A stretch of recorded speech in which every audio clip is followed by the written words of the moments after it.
Man, when did you start really? Because I know when I first met you, you were actually kind of one of the people to get me into psychedelics. So I'm kind of curious as to, because psychedelics has helped me open up to being, if I can be social, or if I can, claim myself as a social being, I think a lot of my social powers have been unlocked through LSD in a way. I don't want to give them all the credit, but I think hallucinogenics in a way, and that having a couple trips with Bobby here has definitely helped me break down some walls. They help I think that's what everyone it in was. different ways. For me, well, fear of death is part of it, and because I think a lot of anxiety is rooted in fear of death. That's like a mortal, freaking. Yeah, and threshold. Once you've seen some of I feel like bad trips actually I really enjoy. And I don't enjoy them obviously while you're in them, but I'm saying as far as like being fulfilling for life and stuff, once you've looked down that tunnel and once you've seen, once your mind you've had some kind of fucked up thought and that substance has done its power to you, and kind of, it's like weightlifting, it's like you've mentally weightlifted in a way, and your brain muscle is I get what you're saying. But you need whey protein, which we're selling on the Spenny podcast. We got Spenny whey protein for, no, I'm just playing. Protein, so not yet. We're gonna sell some supplements. So going back to Bobby the Acid Man. Yeah, man. When did you start getting into psychedelics? Okay, I think my very first psychedelic experience was with mushrooms, and I went to a festival. It was like kind of like what was the name? It was Hardly Blue something. Hardly Strictly Bluegrass. Yeah, exactly. And I was pretty young. I would say I was probably like 15, like way too early than I should have been taking it, like ever in my lifetime. But it popped up in my life, and I tried it out, and I took a full eighth, which was like basically a full dose. Yeah. I think that's even more than a dose, even. Maybe a little more, yeah. That's pretty heavy. Sure. Maybe a lot of people. I don't know. I think microdosing could be considered a fucking. I don't know, but I would say I'm pretty satisfied that I took a full eighth than anything else, like less. I don't think I've ever taken that. I think from that day forward, I definitely was not the same person before. Like I just was definitely a different, more conscious person.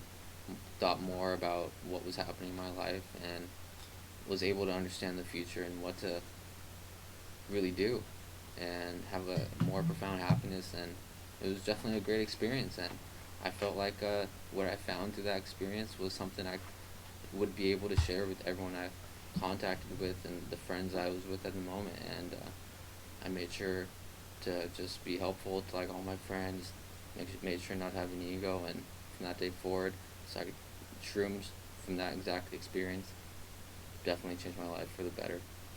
And so psychedelics are great, and I eventually did move on to LSD.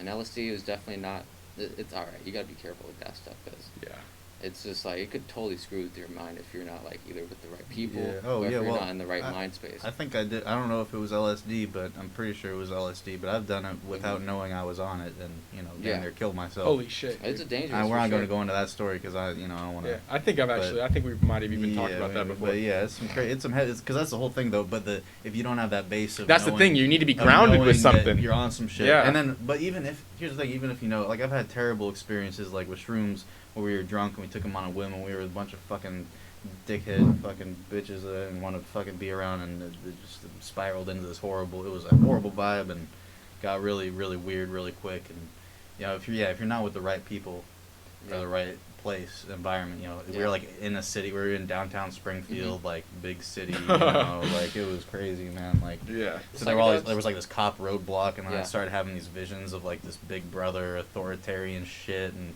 we were all trapped in this grid, and then we went into our apartment, and she's like, we're gonna go to a disco party, and I'm like, what the fuck, disco? What the fuck is wrong with you? And so then, it got bad from there. She threw a fucking DSLR camera at my girlfriend at the time, her head, and fucking hit her in the head. So how old were you? First time you tried it? First time I did it, I was, I think I was 21. It was my last year at college, though. I finally did it. I did salvia. The first thing I did was salvia. Salvia? At college. Fucking hey, dude. That shit really blew my mind. That shit made me feel like when I came back from it, I felt like I had just been like, Neo in the Matrix when he takes the red pill and he gets fully unplugged, and then he comes back in reality. And I felt like I was back in reality, and reality is an illusion. The first time I smoked crazy weed, shit. I was having crazy hallucinations. The Yeah. first time you The smoked very marijuana? first time. Yeah, the very first time, basically. I was always so jealous of my friends who had hallucinated on weed. I don't- always, when I was younger, I remember that being a thing in my mind. Like, I don't anymore, but the I very want, first time I did. yeah, I want this harmless thing to get me to like hallucinate.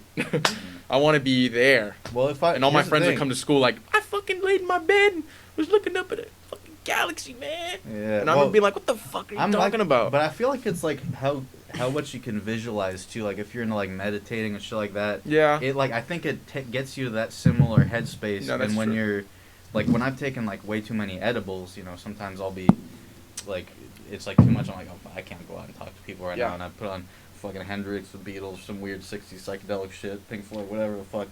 I lay hear, back and close eyes and I do hallucinate. I still do if I take too many. I hear edibles are actually, when you Yeah. induce weed like that, it's that's the way it goes. Like, Yeah.